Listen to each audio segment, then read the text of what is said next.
Hello, everyone. Hello, everyone. All right. So, yes, the God Queen is out. So excited. Woo! Yay. Wait. There we go. Ah. All right. Well, yeah, I guess we have nobody at the moment, right? Not We have yet, but I'm sure not people will yet. come find us very soon. Yeah, that's fine. That's fine. All right. Well, then we'll just go ahead and start with introductions Yeah. uh, for the replay here. So I am Mari, the author of the now released space opera The God Queen, and I am currently an expat American living in southern Germany. It is currently 1 a.m. Huzzah! The things you do for your passions, right? Yay! Yay! All right, so we have my lovely co-host today. Meg, you want to introduce yourself? Yes, hi guys. My name is Meg LaTorre. I'm the host of the YouTube channel iWriterly, where we create videos about how to be a successful modern day author. And I'm a writer. My debut novel is coming out in fall of 2020, and I formerly worked at a literary agency. That's awesome. That's awesome. Great. All right. So, first thing on our agenda today. Well, we're gonna have some, we have some fun and games. We're gonna announce the winners of my giveaways, and also, so some of you may have known I have done this pre-sale giveaway over the last few months. There are 3 possible prizes, and I will actually go through what the prizes are because there is a 4th giveaway. I am announcing the release week giveaway, and I believe I have down in the description. If not, I'll make sure it's there. But the form, all you have to do is fill out the form and provide proof of purchase throughout this week, and you could win a Bronx themed prize. So Bronx is one of my characters. So each of the prizes were based on a character in the story. So each prize winner would get a signed copy of The God Queen, woohoo, as well as an let's see, this is so there you go. I Heart the God King mug, which is actually an object that is referenced in the book, which is why I chose it, as well as some bookmark, and the bookmark is themed for the character with the quote, as well as a God Queen bookmark and some stickers. Ooh. We should Yeah. go So, this way. oh, I'm trying to point at them. there we go, there we go, there we go. Look Woo! at them. They're so pretty.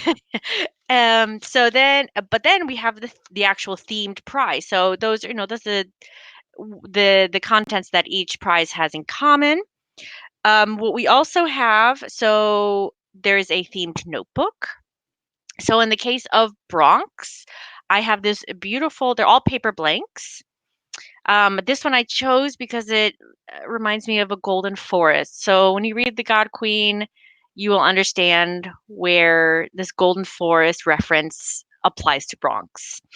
For the other prizes, they have other beautiful notebooks.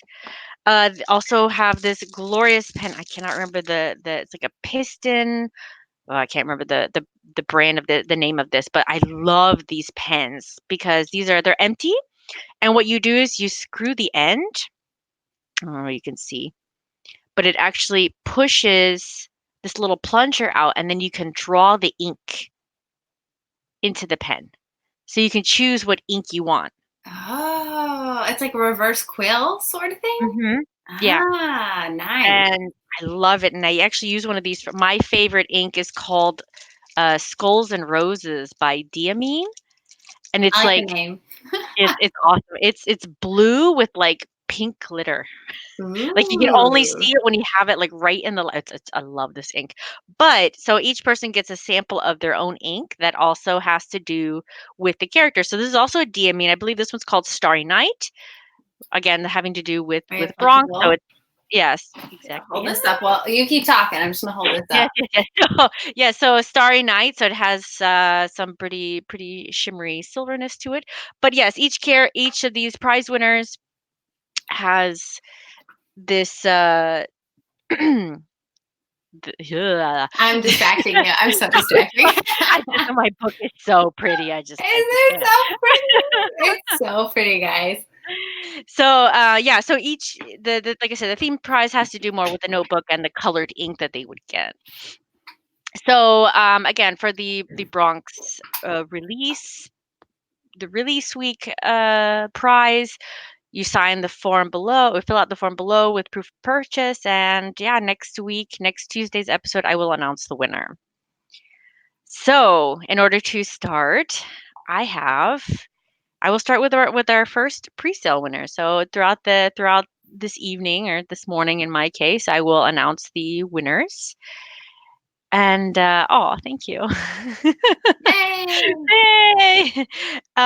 So we're gonna start off with the winner of the Ray themed prize. So Ray is my main character, and the winner of that prize is Should we do a Tabea drum Hill. roll? Wait. We gotta do a drum roll. Stop. Drum roll. Okay. Okay. So, all Okay. right, Tabea Hillmeyer. Yay! Yay! So I will. I don't know if she's watching this in the moment, but I will make sure to message her and let her know that she won the first prize. Woohoo! Yay! All right, yay! Okay, so yeah, no. Anyway, I just got a message on my phone saying you should go live on YouTube. I'm like, Check. good to know. Anyway, so all right, well, let's start with the first topic. So actually, with our banners, I skipped a few. I did the Bronx theme announced. Now we're going to start with Q&A. La la. All Ooh right. la la. Let's So, do May, you this can thing. ask the questions. Okay, the first one is I apologize if I say this wrong. The username it's from Instagram, Laura Leak. Please, okay, you put it up on the screen. Great. Let's go right to the question. What aspect of publishing have you found the most challenging? So, I mean, my case, I think pretty much anything that would have to be done here abroad here in Germany. I mean, I would say AuthorTube is a fantastic resource. I mean, knowing where to buy, like what you need to do to get an ISBN, whether or not to go Amazon or Ingram, as distribution. I mean, there's so many amazing resources, including Meg. Aww. Aw.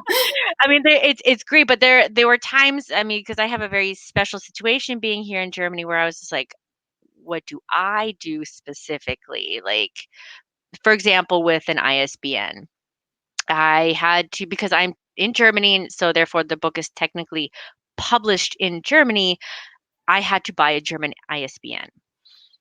Okay, fine, that's great. All right, but then where do I register it? Because you have to, assign the ISBN to the format of your book. And I didn't know where to go. I figured, oh, I should do with the German agency, but unfortunately, the first moment that kind of made me go, "Ugh," was the fact that you had to pay a yearly fee on the German agency to maintain that metadata, and I was like, "Oh, I'm not gonna do that." But do I need to do that? Like, I was a little worried about that, so I messaged them about it. I was like, "What do I do? Do I really have to pay?" It's like 90 euros a year. Like, this is not and it's for, like, the first 20 books, so, like, every book that you publish up to 20 books, it's that one fee. But still, I'm like, in the US, you don't pay. It's free. Like, I don't understand this discrepancy. But fortunately, they got back to me and they said, no, you are publishing an English title. Like, we only deal with German titles, so your book would essentially be dead on arrival if you tried signing up with us. So you should register everything through an English agency, an English speaking agency. So I just went ahead and went through Boker, emailed them, and they were very simple about it. They're like, just email us the numbers and proof of purchase, and we will set up an account for you, and you can take care of everything through us. So Awesome. it was, yeah, it was great. It was great, but it was one of those things where it's like I had to figure that out myself, because like I said, AuthorTube is a fantastic resource, but it is very specialized to when you're already in the States Yes. and how to do things from abroad. So I would say things like that was the hardest part, was figuring out, how do I do it for my specific case. I think that makes a lot of sense. You're right. AuthorTube is primarily like Americans. So we can speak from our American experience, but we don't know what it's like, obviously, publishing abroad. So Right, very right. good to know. Hmm. Okay, our next question is from Kylie Writes Books on Instagram. How would your MC react if the person they loved most died? That's a good question because so in a previous version of the God Queen, so it also says in the blurb, so this is not really a spoiler, but my main character Ray, her brother was murdered about a decade before, and in previous version, I actually delved into like a few chapters regarding the brother and his demise, so to speak, as well as a scene that was her reaction to receiving this news. And it definitely broke her heart because she was essentially they were orphans. Their parents died when she was very young, and he was all she had left in terms of family. And to lose that connection was especially because she had idolized her brother. He was, this like larger than life legend in the Federation, and she was so proud to be his sister and to lose that connection. It wasn't just losing family, it was like losing this icon as well. So her reaction was pure heartbreak, pure and simple. It was something that even a decade later, that's something she still feels, especially in the beginning of the book. I'm so sad. Okay, let's find a happy question. Happy question. Yeah. The next one is from Indie Author Central, and that is, what inspired you to write this story? Yeah. So this story, oh man. Okay. So I started writing this when I was about 13. Um, this was about the time that episode one, Star Wars episode one came out. And at the same time, Sailor Moon was like, and it still is my end all be all. I love it. I still love that show. The whole the whole magical girl genre. I just love it. So, girl power. Woo. So um essentially like I just love, I love totally a Star Wars girl and wanting to be Luke Skywalker when I grew up. And so the idea was wanting to have a similar space opera-y adventure like Luke Skywalker, but be a girl. And it is only ironic that her name is Rey with the most Nice. recent Star Wars that came out. Er. One of my reviewers was like, "Yeah, so that name." I was like, "I know." But Was whatever. this I the mean, that original name from like when you first started writing it? mhm. Ah, Yeah, and that's why interesting. I was very like, "I am not gonna change it." But technically her name is Reina, so Rey is technically a nickname. Got it. So I was like, "All right, I'm gonna get around that." But at the same time, like, that is that is literally the only thing they have in common. Like, it's when I first started, I mean, the very first version when I was 13, it was very much like just episode 1. One of my friends called me out on it. She's like, "What is this? What is this?" Oh, I mean, I was learning to write, whatever. It's totally fine. But as I, tried to better my writing style and process, I mean, the story has evolved. It is nothing like it was when I first started, which I'm glad for. But yeah, no, I've learned so much because of it. So I'm glad that I wrote every version that I did and essentially leave it. So yeah, it's good. It's good. I'm going to divert from our list of questions. Do you know how many versions of the story that you wrote since you started when you were 13? All right, let me see if I can. All right, there was that one version, and then I realized I wanted to make it into a trilogy. So then I made a version of the first book, and then that was finished when I was 18. And then there was another version that I did in college. And then there was another version after that. So after college, and I think at least maybe one more before this current one. If I counted correctly, and who knows if I did that, 6 versions? Yeah. Okay. That is really cool. Okay. I want to know. So thank you for No, answering. it's fine.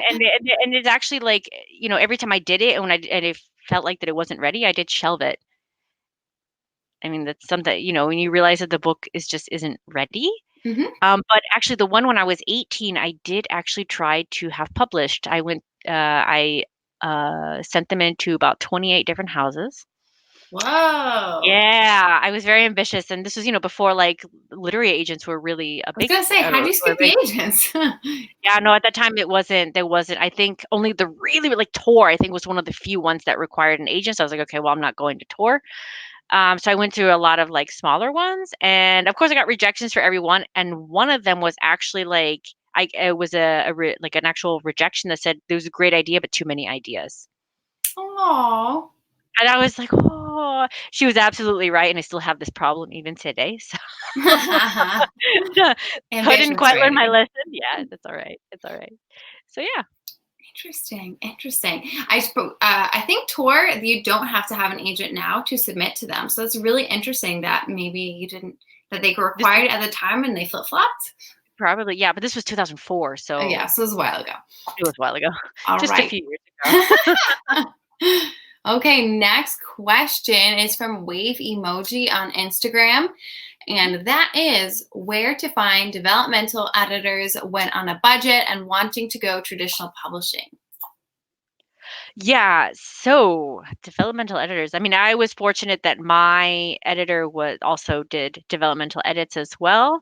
Um, I would say if you're on a budget, I feel like there. I mean, you're a I developmental have a editor. I lot feel of, like well, I stopped. I closed my services, but I have a lot of right, feelings on right, this one. So I'll let yes, you go first and then I can add. okay, yeah, yeah, absolutely. I feel like it's. I mean, like. uh, You want me to go? yeah, you go first. How about Okay, that? okay. All right. So let's start first things first, just as a history, guys. I formerly worked at a literary agency and I also formerly worked as a freelance developmental editor. I would say there's three big types. Developmental editing is the big picture stuff, like characters, plot arcs. Copy editing is line level stuff, and proofreading is just like grammar, right? So developmental editing, you do not need to work with a developmental editor if you're going to query literary agents. It is not required. You can do it. It is something that is highly, highly recommended if you're going to self-publish, because if you self-publish, you don't work with in-house editors at a publishing house before you publish your book. So where to find developmental editors? Again, first, you do not need one. But if you have the budget and you want to work with one, I would look on places like the Editorial Freelancers Association is one website. That's efa.org, I think. That is one place you can find a lot of editors. There's contests like RevPit. I was a part of that for a little bit, where there's a bunch of freelance editors host a Twitter pitch contest, and they work with writers to publish their books. And it is like, it's a contest. But I would, whatever editor that you want to work with, I would always ask for a sample. So be like, hey, could you do a complimentary first 5 pages, first chapter critique, and see what kind of comments they give you and see what their skill set is, because you want someone who has some type of experience. Mm-hmm. I just And got on my high horse, sorry. no, and honestly, I will say like, I mean, if it is possible, especially for your first book, I would highly recommend it because I don't know, I was a pantser for the longest time, and actually having somebody sit me down and be like, hey, you need more structure because I have no idea where the heck your story is going. And you do in the end, you actually do need that structure to continue to hook those readers. And yeah, that's and I feel like that is part of the process. And I mean, I will still expect developmental edits from my editor when I go through even the rounds for my second book and everything, just because we jive well together, and I very much respect her opinion and the ideas that she has to help improve the story. But I really think, especially for that first book, you need to find somebody, even if you can't afford one. There are beta readers out there that do specialize in developmental editing, and you want to try to find those people, because it will help you be a better writer, I feel like. Yeah. Now, one more thing to add is critique partners and beta readers are free. So if you're going to try and traditionally publish and you do not have to hire an editor to traditionally publish, just look for critique partners and beta readers and get feedback on your book. That way it is free. And then you make buddies with writing friends and you can exchange books forevermore. Yes, this is very good. This is fun. Excellent. All right. So shall I move to the next one? Next question? Yes. Okay. Next question. Next one is from Hannah Jane on Facebook, and that is, what is your writing process? All right. Yes. So my writing process, like I said, I was very much a pantser before. Like I did vaguely outline. I think my more recent versions of the God Queen, I did actually have a very loose outline. I have, you know, not I still was very much I feel like going against the whole save like the beat sheet, like trying to hit those certain story structure beats, and I was like, no, no, no, I will make this work. I'm still outlining, but it still was very structureless. Like it still was not going in any particular direction. So I would say now, for example, especially working with the second book, I did go through Save the Cat. So I have a Save the Cat beat sheet, but I also did KM Weiland's character arc. So because if you put at them side to side, you can see a lot of similarities. So because I really like to go more character driven, I definitely leaned more heavily on the character arcs because I well, I use the Save the Cat to know, okay, what are the big beats I need to hit, and then I use character arcs to see how and why would my characters get to this point.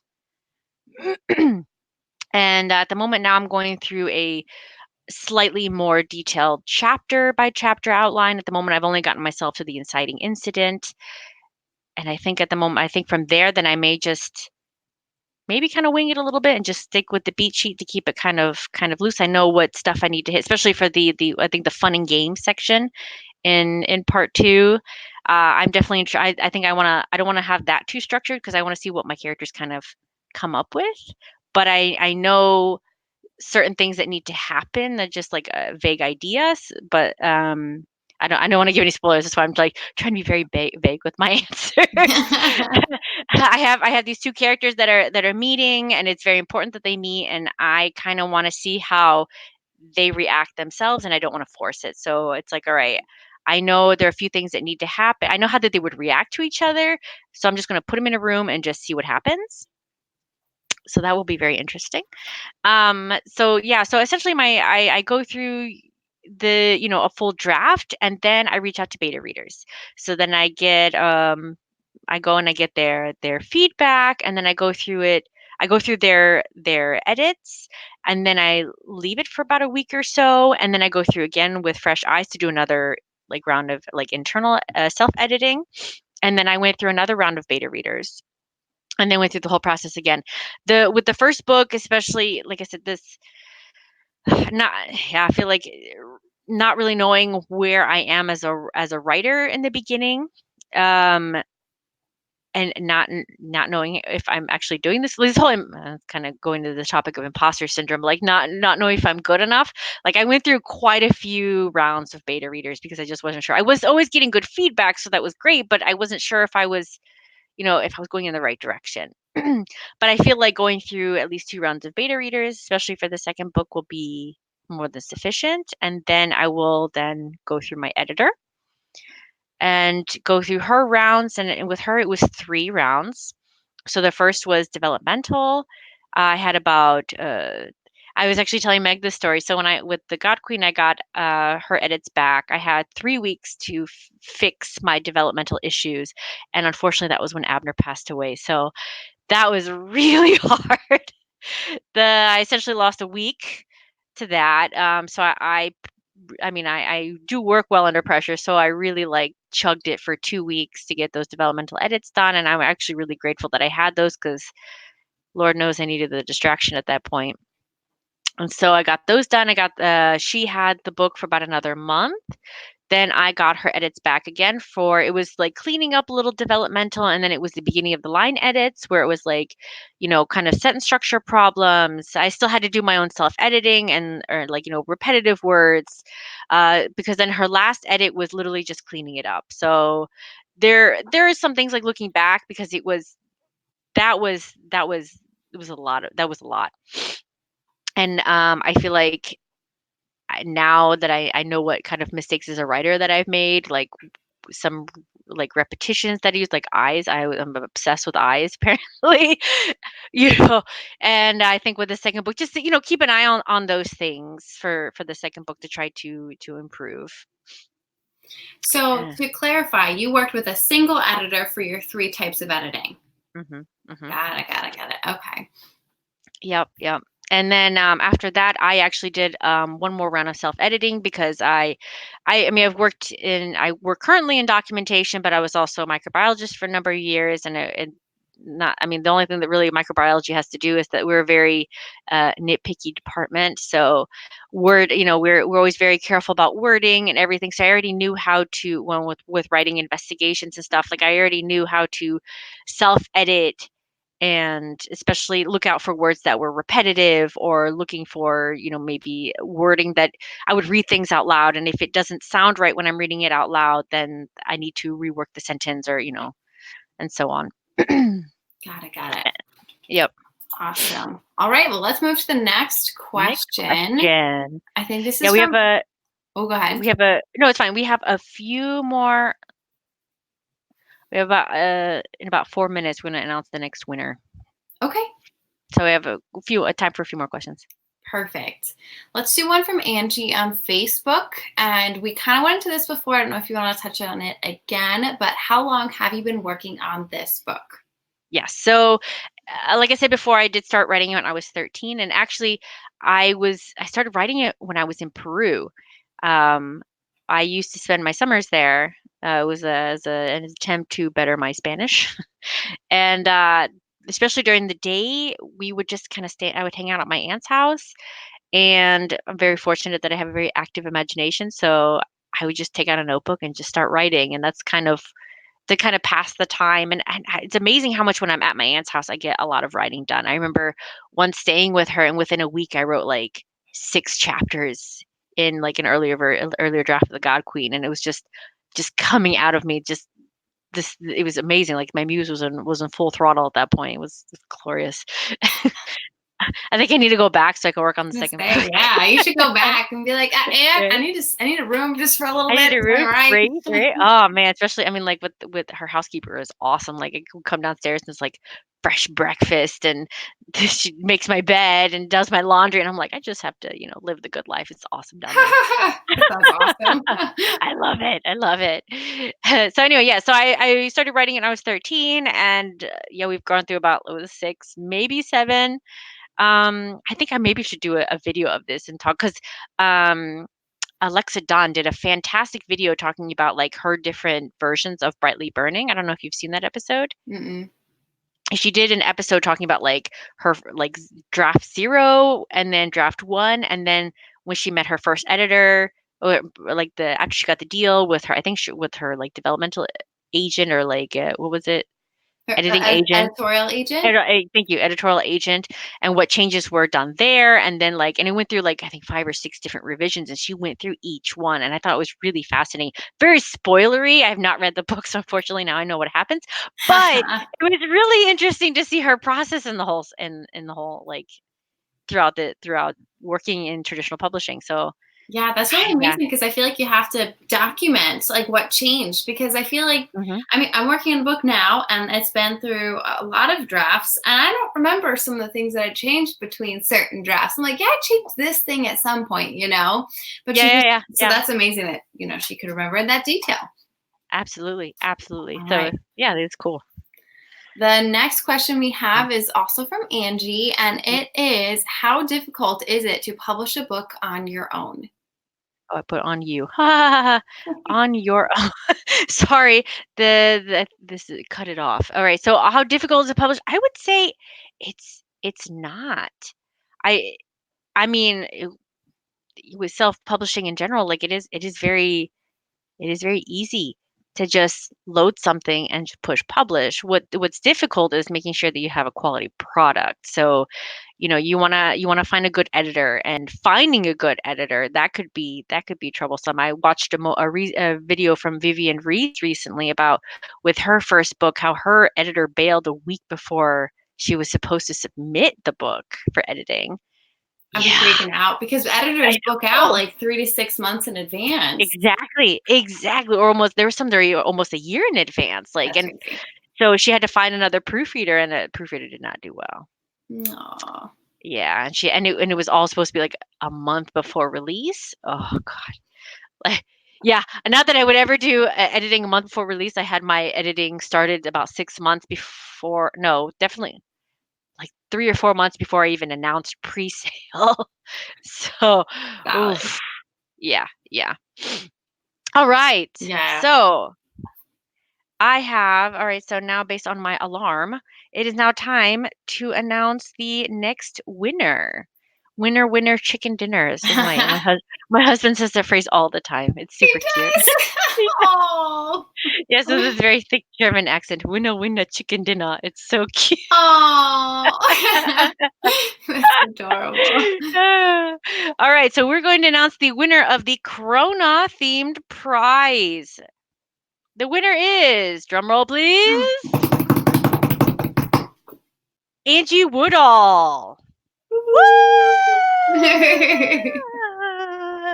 All right, so yes, Angie, if you're not watching, shame on you, but I will message you. All right, all right. Yes, so then the next we're gonna play a game. We're gonna play Kiss, Marry, or Kill. So this is gonna be fun. So since we are both space opera writers, I figured we would try to stick with the space opera or sci-fi feel. So I guess shall I ask you first, or or maybe you want to ask me first?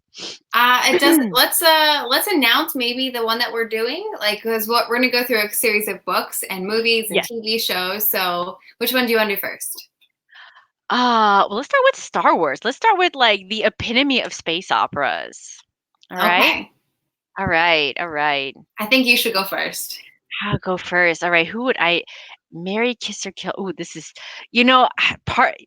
That's tough. I would almost want to go with even like the new trilogy. I'm totally like into this like polyamy thing going on between Finn, Ray, and Poe.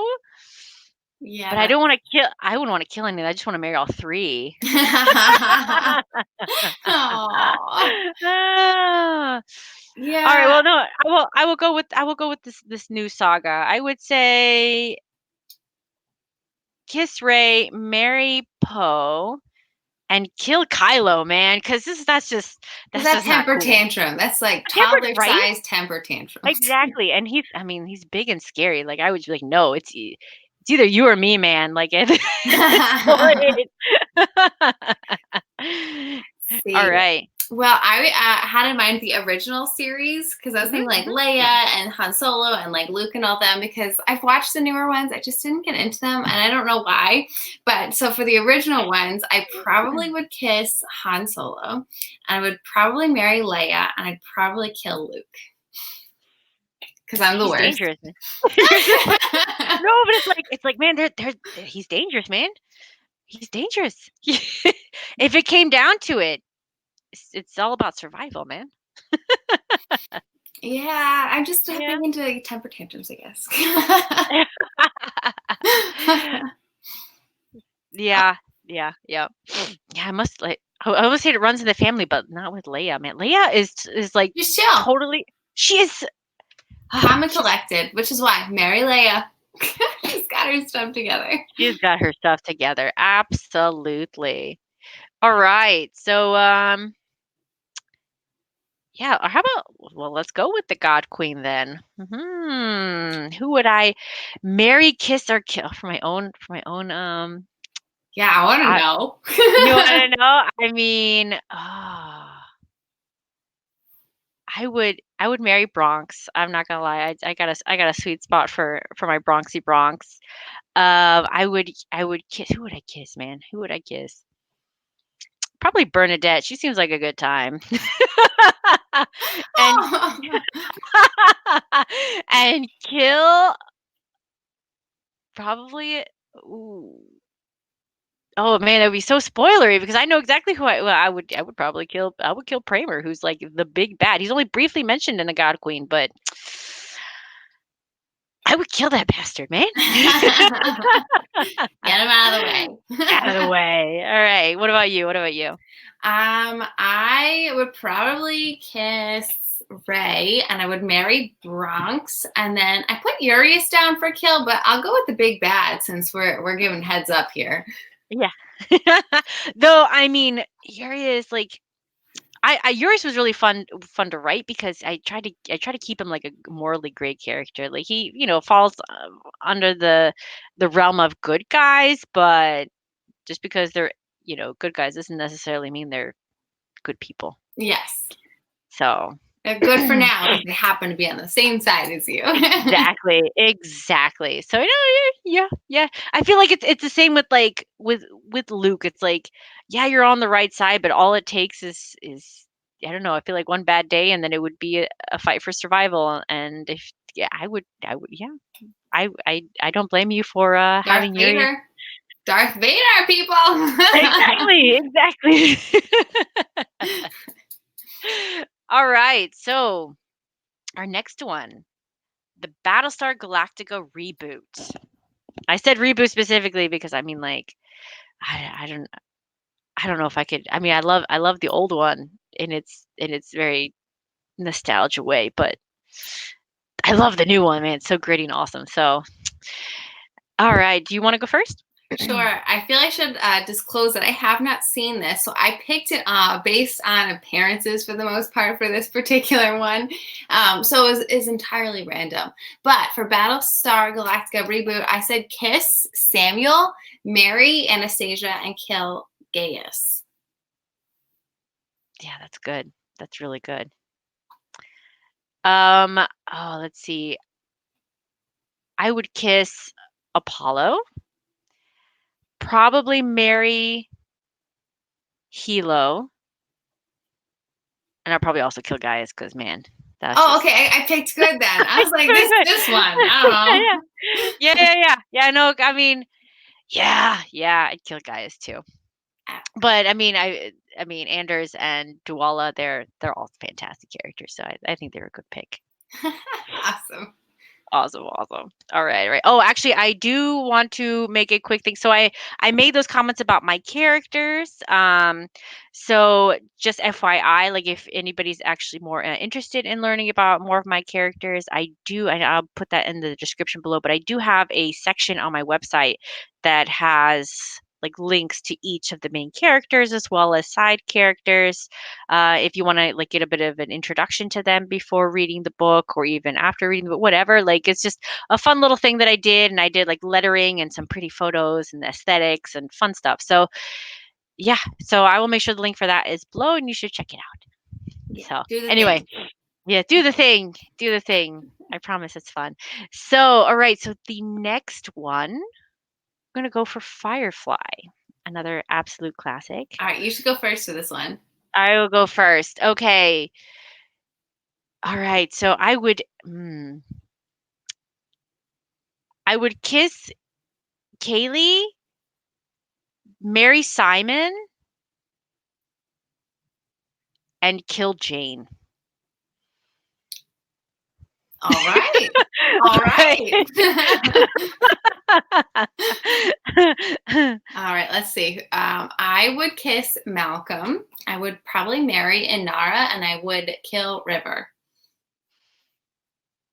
Man, you are so badass, man. If you actually if you If succeeded I in killing survive. River, right? If you succeeded that, man, oh man, that's just wow. I probably would not survive. It's you'd be remembered for the attempt. I'm remembered for the idiocy of the event. Oh, good times, good times. All right, so let's go to Dune.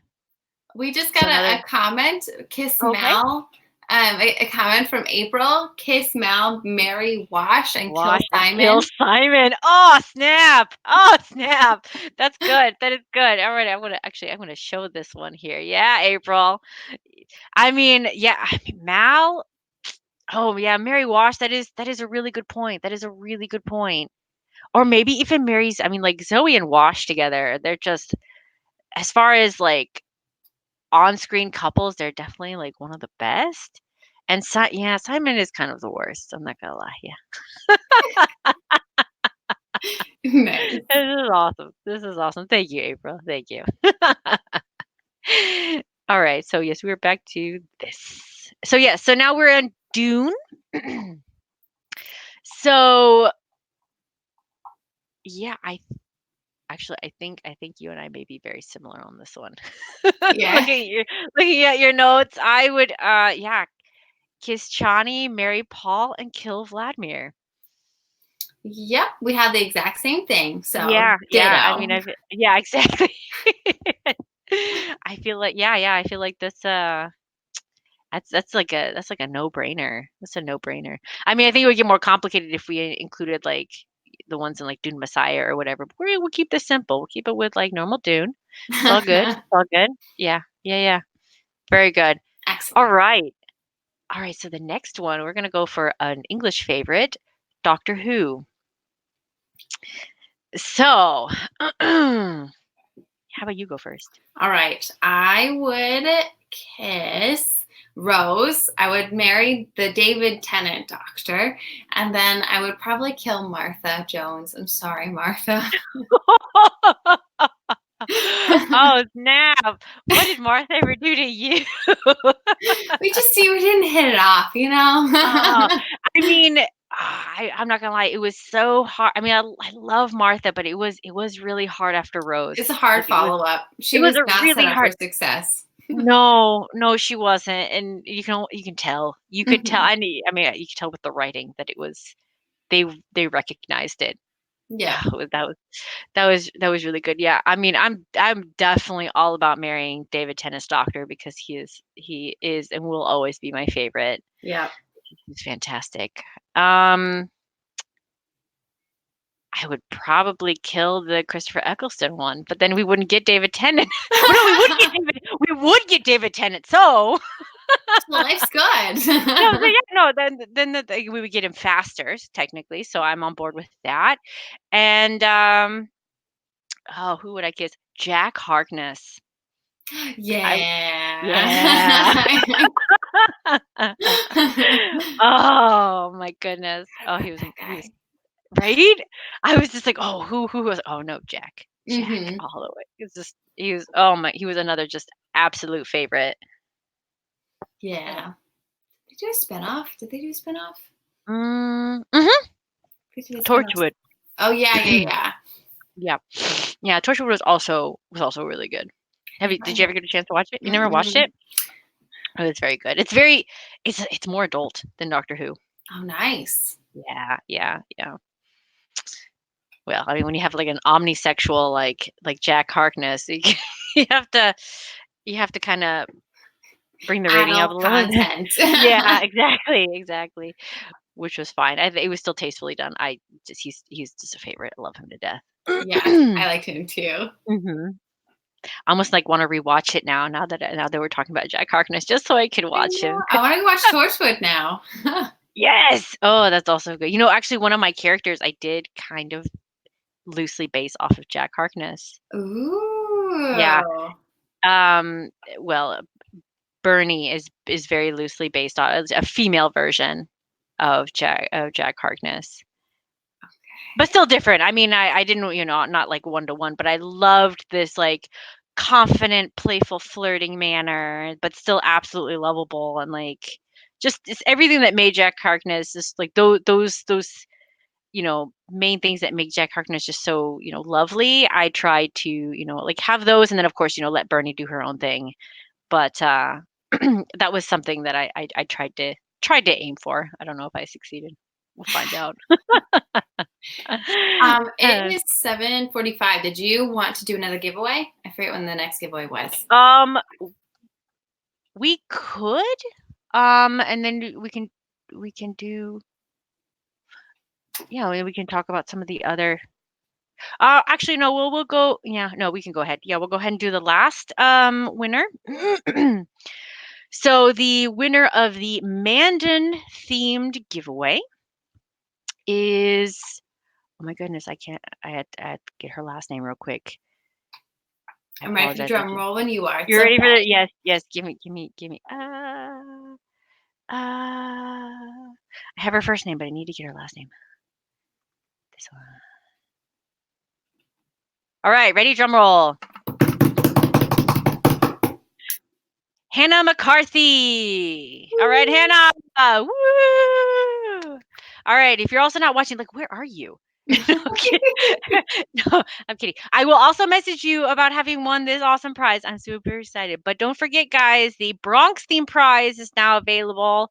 The description, it should be in the description below. I don't have my YouTube up, so I can't check. Do you have the YouTube? Can you check in the description real quick? Pulling it up now. Let's see.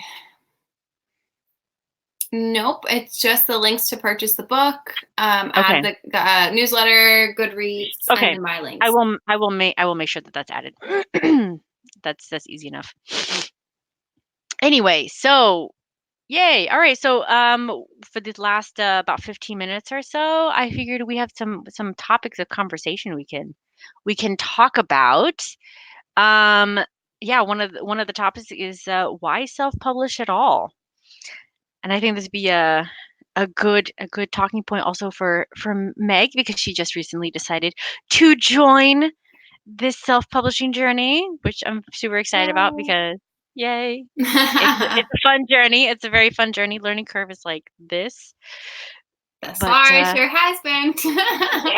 yeah, it gets better. No, but I mean, once you get through it, the first one, like, I am excited to do the second one, because I know what things I mean, like, you will stress out about everything in the beginning, but then you'll realize what doesn't really need to be stressed, like what you need to not to worry about, and what other things you can then draw your attention better to make your next book even better. So Yay. Yeah. Well, Yay. Did you want to talk about why you self-published? Okay, I'll start. So, one of the reasons why I self-published was the fact that I touched on a few times that I started writing this book a long time ago. And it's one of those things that you really, it's kind of like writing 101. You really shouldn't allow yourself to get so wrapped up in a story that you can't let it go. And I did try letting it go. I mean, I've written, ironically, other books within the same world, because the world itself, there's just so much to it. And those have also been shelved as well because they're just not ready yet. But then in the end, I kept coming back because these characters, especially Ray and Bronx, I wanted to tell their story, but I couldn't really figure out what that story was. So I was like, all right, we're just gonna start over again, and all these things that I learned, I'm gonna try to apply it. Oh, I'm gonna change the banner. This is conversation with Meg. Yeah, right. I was like, wait, this is not what we're talking about. So, since I literally poured my blood, sweat, and tears into this story and what will be this world, there's so much, and I want to be guaranteed to be able to tell this story. And really, the best way to do that is through self-publishing, because if you go traditional, I did try to write the first book as a standalone, but with an opening for subsequent books, which I feel like in general you should write your books in that manner, until you get maybe far enough in a series where you can start playing with cliffhangers, but you need to get people hooked on the series to begin with.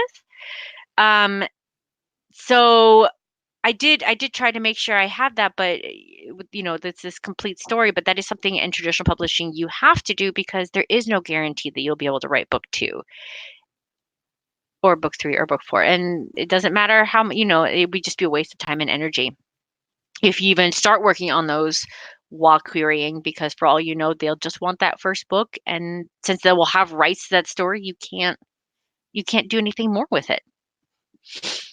Yeah. So that was for me the big thing. So having full control, because I poured so much of myself into this. However, I do have plans. I do want to be a hybrid author.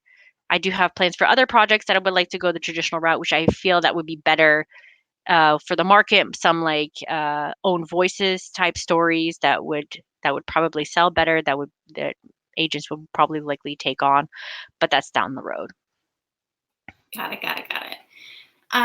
I would say, guys, if you want to self-publish or want to traditionally publish, definitely keep in mind kind of one or the other. If you do self-publish a book, it's really it's near impossible to, if a book is already published, to then try and query it to literary agents. There's lots of nuances to that, and I have lots of videos on that topic. But I agree with Mari for that question about why self-publish. For me, I knew that the book that I was writing was kind of branching out into a trilogy. And I wanted to be able to write a trilogy. And if you query a book, just like Mari described, and you get an agent, the agent pitches your book, best case scenario, an editor purchases it, you're not guaranteed that they're going to buy any more books. It all depends on how well that first book sells. And then they can purchase a second book in the series, but then they might not purchase the third book in the series. So it's kind of that creative control over the story that you want to tell, amongst many other reasons. But I do have a video coming out on Wednesday about the pros and cons of self-publishing. So not to pitch myself, but I'm not gonna spew too many feelings today. No, you say that for the video. I'll be watching, so I'm looking forward to it. And yeah, maybe I should also post below. I do have a video on why I only also touched briefly on why I self-published The God Queen, but there are more topics as well, and I will also add that in the comments below, in the description section. All right, so yeah, one of my next topics is publishing with the U.S. target audience, but from Germany. That I did. I mean, I touched on that briefly, and that is actually an ongoing series in my channel, which is publishing from abroad. There are a lot of things you have to think about. I mean, it's not just publishing a book in Germany, especially with the bureaucracy being as complicated as it is. You have to be aware that you have the right visa. You have to be aware that you have signed up with like your tax status reflects the best of what you're trying to do. I'll be making a whole video on being self-employed in Germany, and there are two different routes for that, and what does that entail, and why I currently chose one versus the other. And like it's it's a lot that I can't do in a few minutes. It's a big topic, but there are a lot of things you have to keep in mind. For example, doing a live show, you want to catch as many American audiences as possible. As you can see, it is almost 2 a.m. here in Germany. Like, if I want to get those American audiences, I have to be on their time. They can't be on mine, because 7 p.m. my time is 1 p.m. back in Indiana, in my hometown. Everybody's at work. No one's going to watch. Let's be honest here. No one's going to watch it. I mean, So maybe at 12 noon. I mean, that's like maybe. But yeah, but your chances of having more people are definitely increased when you're doing, you know, like I said, on what's a more appropriate time in the U.S. for people who do regular live shows. That's one thing. Or even with posting in social media, I would do research on, what's the best time to post on Instagram, what's the best time to post your blog posts. And every time I would look at, they would always use either Eastern Standard Time or Central Time as their example, and I'd have to think, okay, what does that mean in German time? So then I would schedule what that is in German time so that it would come at the right time in the US. It's a lot. There's a lot. It's a lot of little things you have to, like, extra things you have to think about. Like a constant time zone thing in your head. You're probably always like, okay, 6 hours, backwards. Yeah, backwards.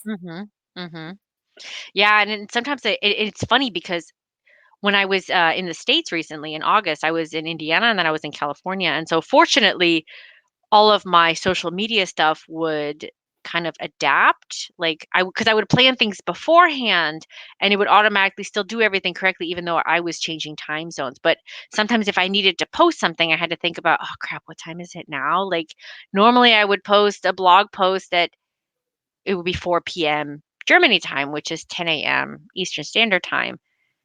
And so then I would have to think about, oh, if I'm in California, 10 a.m. Eastern Standard Time is actually 7 a.m. Pacific time. Like if I want something to get posted, unfortunately, with those, I didn't have to think about it because it was all planned ahead. But you still have to do all that math when you're somewhere else, because it changes. Mm-hmm. Yeah. It was pretty crazy. So yeah, that's definitely something if you guys are interested in more, there'll be more episodes on that. There's plenty to talk about the different things that you have to keep in mind when when you're publishing from abroad. So, the next topic I have is Kindle Direct Publishing versus Ingram Spark. So, for those of you who don't know, these are the two main distributors if you're wanting to self-publish. And the question is, which one do you want to use? So, how about you? You want to start, Meg? What, since you're, going through this research yourself, what have you decided? What would you like to do? And tell us why. Yeah, sure. So are you talking about exclusive, or are you talking about just the two different publishing options? I would say between the two publishing options, since they're the Sure. yeah. I personally, for my books, am leaning toward Ingram Spark, and I don't know if this is just like a vanity thing, but I want like all the formats. I want hardcover and paperback and ebook. I just want all the formats. With Kindle or KDP, you can only do paperback and ebook. And then I've heard that the quality of the books themselves are usually much nicer with Ingram versus KDP. So those are probably the two biggest decisions leading up to it. And also, Amazon is a big dog and likes to play tough sometimes. So I think that's something too that I'm like, I get nervous of putting my eggs in a basket where someone else will shake Mhm. my eggs out. You know what I'm saying? Absolutely, absolutely. Yeah, and Really weird yeah. metaphor. No, no, no, no, no. I mean, you and I've been talking most of today. The whole like putting all your eggs in the Amazon basket. Yeah, you kind of see how it was for me today. It's Hmm.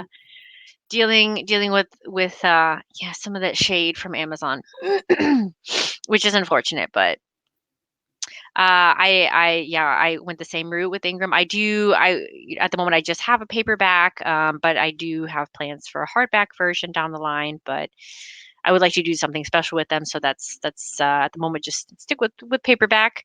But I do also like the idea of not just limiting myself to selling my book on Amazon, which I feel very fortunate because um, my parents, they buy their books through Barnes and Noble. They both have Nook. So that was, it was another thing where it's like, well, I need to make sure that they could also buy it. So, and they definitely got a lot of their friends and other family members. They also all bought through Barnes and Nobles, and as a result, I ended up being on their newsletter. Which was really, really cool. Yay! Yay! Which is really cool.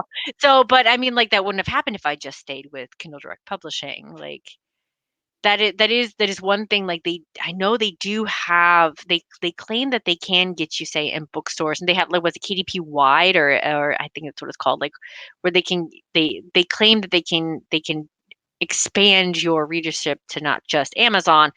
But while I'm sure that's possible, you got to Why look at wouldn't it from, they? why wouldn't they? They're, Yeah, yeah, their they're business. well, they're also like the direct rival to the brick and mortar bookstores. Like, why would a bookstore want to buy from Amazon? Yes. Also, a lot of bookstores choose, and libraries, they do not buy their books from Amazon. So if you Yeah. want the distribution, Ingram Spark, you just have to. Yep. Yep. Yep. Another perk, With didn't that. mention it before, but a very obvious perk. Yes. Yes. Yes. Yeah. And there are, yeah, there's something that you and I'll have to discuss about, like, later on with getting your book into the physical bookstore. Like, there's some other little things that I you don't officially find out have right away. questions. I officially have Yeah, questions. yeah. Yeah, yeah, yeah. Yeah, yeah. We can discuss that later. But I do love the, like the fact that I went to Books a Million when I was back home, because there's one just around the corner, and I told them, "Hey, I'm a local author, and so do you want to do some promoting for me?" And they're like, "Oh, like if I want to go through Books a Million, would have to call their headquarters. I didn't get a chance to, but I figured for like the next time I come home, I can call them about doing something."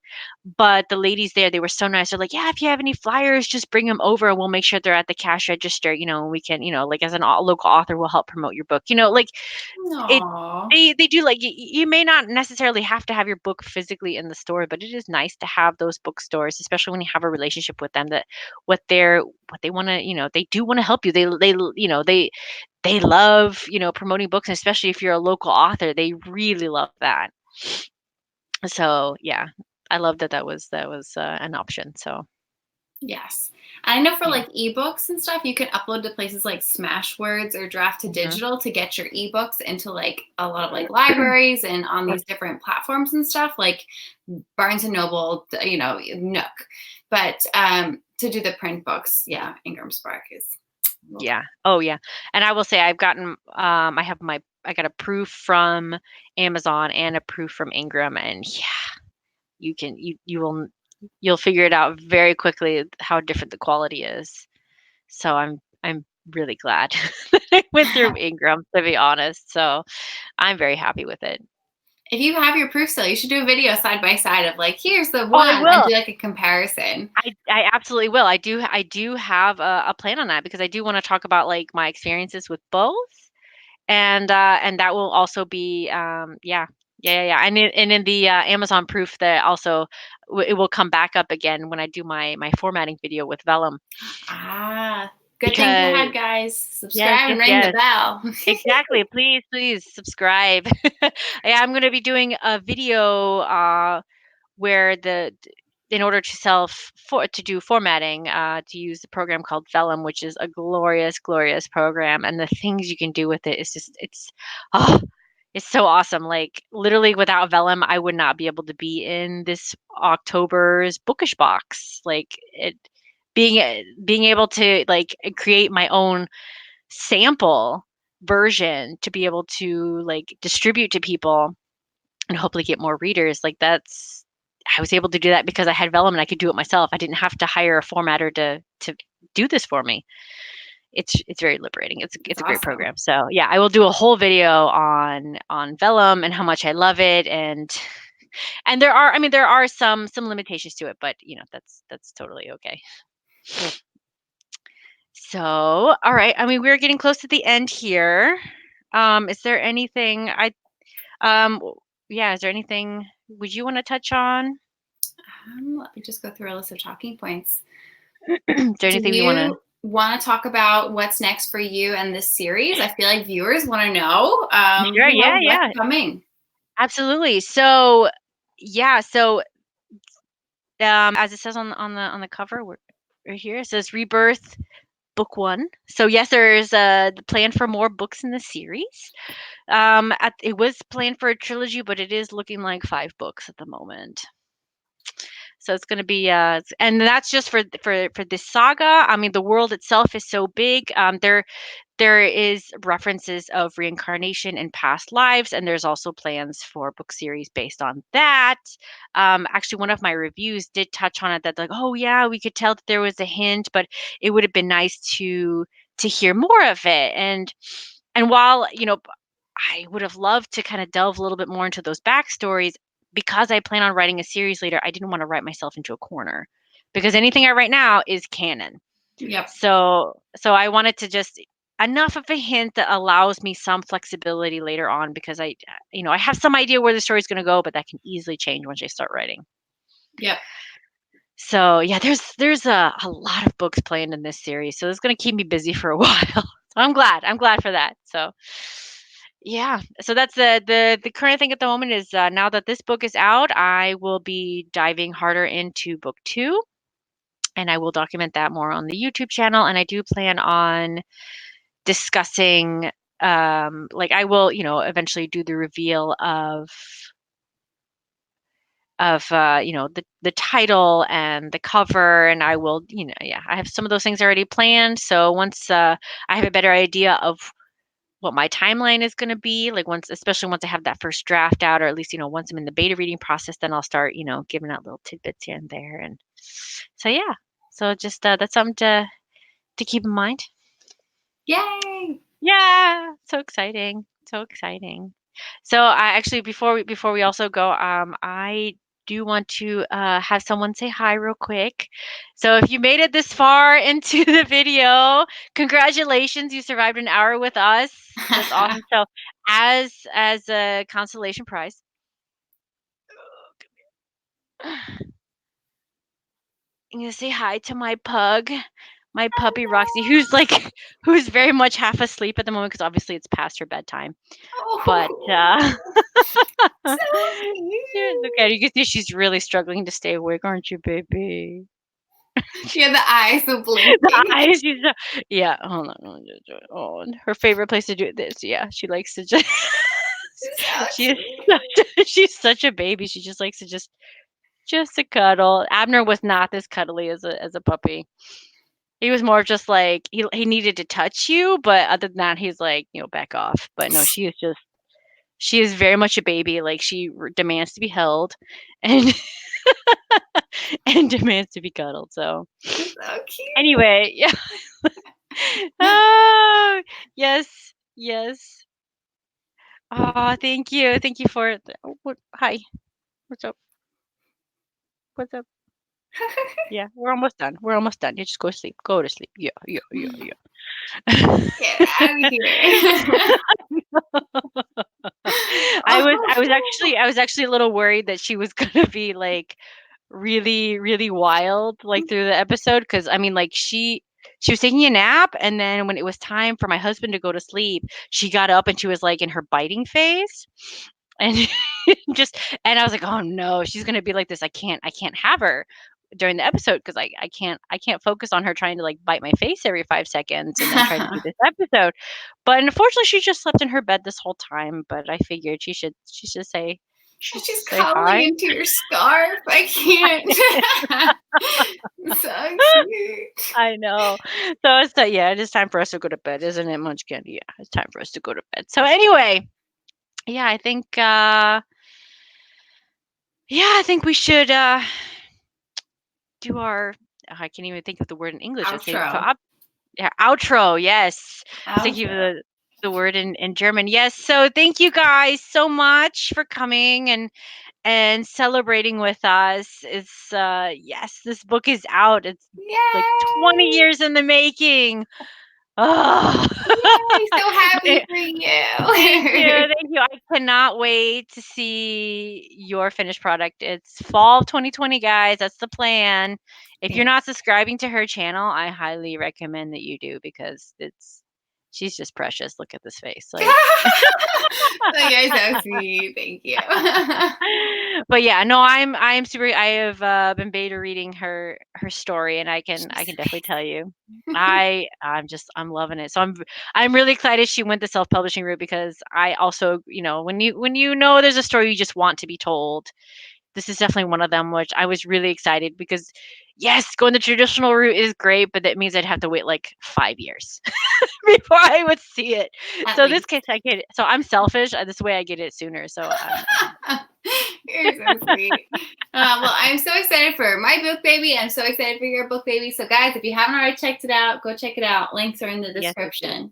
links are in the description. Yes, and the other two that I mentioned earlier today, that form for the release week, I will put that below, as well as the site where I have all my character descriptions. And if you sign up for the newsletter, you can get at least the first 6 chapters of the God Queen. If you're unsure, you should do it.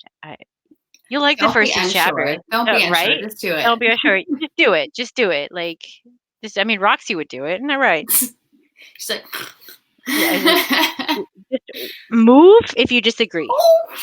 Oh, I mean, move if you agree. Move if you agree. What? You got so startled. Excuse me, Anyway, Ma. she's like, "What are you doing?" Yes, yes, yes. Anyway, so yes, thank you guys. Thank you so much for joining us. And it's really fun doing a live show with you. So we should figure out when I get another milestone, we should maybe Yeah, celebrate and down the road. that sounds like fun. Awesome. That's great. All right, people. Have a great night. Yes, good night. Good night. Yes. Say good night. Goodbye, Roxy. All right. Adi. Bye. Bye.